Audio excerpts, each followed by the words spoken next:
This is a True Crime in Real Time update from True Crime Today and the Hidden Killers podcast. It was a cold February day in 2017, just after noon, when two teenage girls, Libby German and Abigail Abby Williams, set out for a hike along the Monon High Bridge Trail.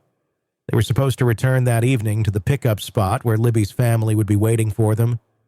But as the hours passed, there was no sign of the girls. The small town of Delphi, Indiana, where nothing much ever happened, would soon find itself at the center of one of the most gripping murder cases in the nation. Libby, always the more outgoing of the two, captured moments of their hike on Snapchat, posting pictures of Abby as they made their way along the trail.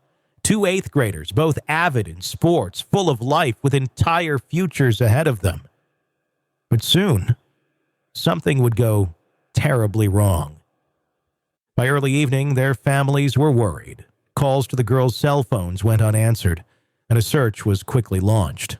Volunteers and local authorities combed the trails and surrounding woods. By the next morning, Valentine's Day 2017, the worst possible outcome had been realized.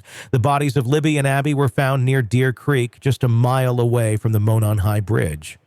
The community was stunned, and the question on everyone's mind was simple: who could have done this? For weeks, the investigation seemed stuck, though from the very start, there were clues that would keep everyone guessing for years to come. In the days following the discovery of the girls' bodies, law enforcement made an unusual move. They released an audio clip found on Libby's phone. It was a grainy, almost unintelligible recording, but one thing was clear. A male voice, caught on the recording, sang the ominous words, "Down the hill."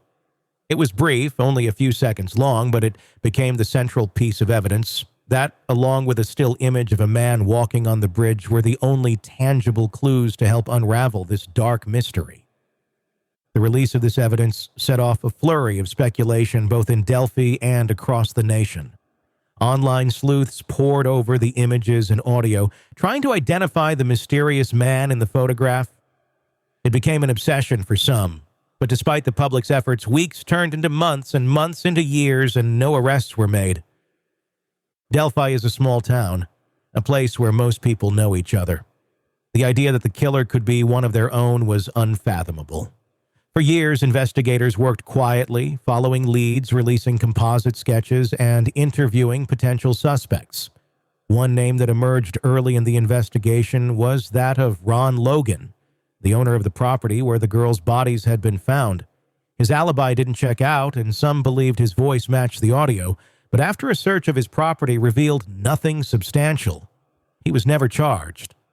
Another name that surfaced was Keegan Klein, a man accused of running a fake social media account under the alias Anthony Shots, which had communicated with Libby the day before her death.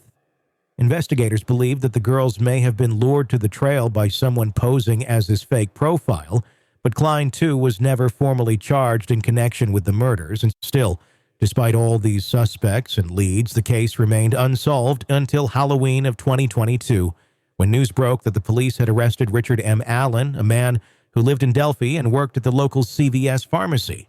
To those who knew Allen, the arrest was a shock. He was, by all accounts, an ordinary man, married, employed, and often seen around town. He even interacted with the families of Abby and Libby, sometimes offering condolences. It was almost impossible for the community to reconcile the image of this mild-mannered pharmacy technician with the man accused of one of Indiana's most infamous crimes. But according to investigators, Allen had confessed.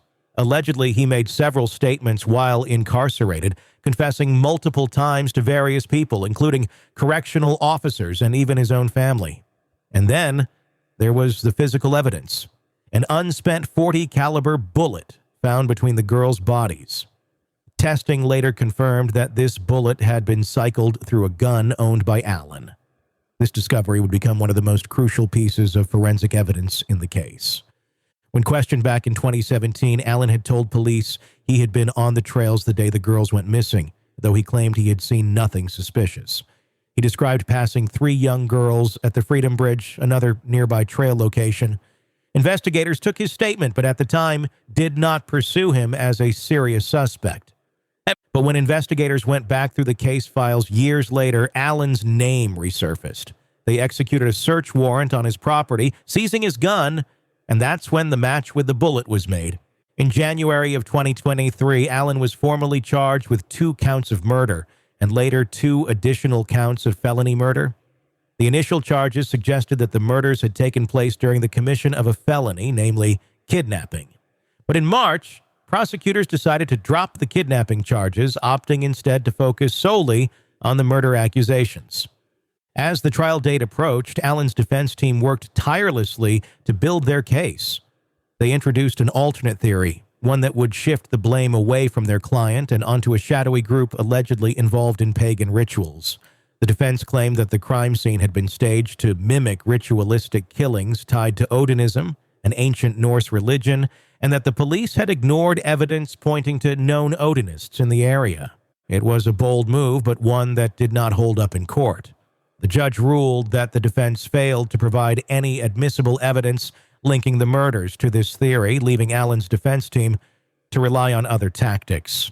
But despite the defense's Odinism theory being rejected, the case against Allen was far from straightforward. The biggest hurdle for the prosecution would be proving that Allen was not only present at the scene, but that he was the one responsible for the murders. The trial, originally scheduled for January 2024, was postponed multiple times due to the complexities of the case. Now, as the trial begins in October 2024, all eyes are on Carroll County, Indiana. Jury selection is underway, with jurors being chosen from outside the local community in an effort to ensure impartiality. Once elected, they will be sequestered for the duration of the trial, cut off from media coverage and any potential influence from the outside world. For the prosecution, the strongest pieces of evidence are the bullet found at the scene and Allen's confessions, which he allegedly made while in jail. These confessions, recorded during phone calls and overheard by correctional officers, could be pivotal in securing a conviction. But the defense is likely to challenge the validity of these confessions, possibly arguing that they were made under duress or that Allen was mentally unstable at the time. One of the more chilling aspects of the case is the audio and video captured by Libby on her phone. While the footage is grainy and the audio unclear, it provides a haunting glimpse into the final moments of the girls' lives. The man seen in the footage walking towards the girls is believed to be their killer, and the voice saying, "Down the hill," has been linked to Allen, though it remains to be seen whether this will be definitively proven in court. The trial is expected to last about a month, and the pressure on the jurors will be immense. They will be tasked with making a decision that will affect not only Allen's life, but the lives of the families of Libby and Abby who have waited years for justice. The trial will be intense, with emotional testimony expected from both sides, and while the public will not have access to the courtroom, as cameras and recording devices have been banned, the trial's outcome will reverberate far beyond the walls of the courthouse. As the trial unfolds, one thing remains clear: the town of Delphi will never be the same. The murders of Libby and Abby shattered the innocence of a small town and left wounds that may never fully heal. For the families of the victims, the trial is a step towards closure, but it is also a painful reminder of the lives that were stolen far too soon. In the years since their deaths, Libby and Abby have been remembered through memorials, vigils, and tributes from their community. Teal and purple ribbons representing their favorite colors adorn the town, and a local softball park has been named in their honor. For those who knew and loved them, the trial is about more than just seeking justice. It's about ensuring that their memories are never forgotten. For the rest of us, it is a reminder of the darkness that can lurk even in the most peaceful of places. The trial of Richard Allen will undoubtedly be one of the most closely watched cases in recent history. And while the evidence may point towards his guilt, the final decision rests in the hands of the jury, who will ultimately decide whether justice will be served for Libby and Abby.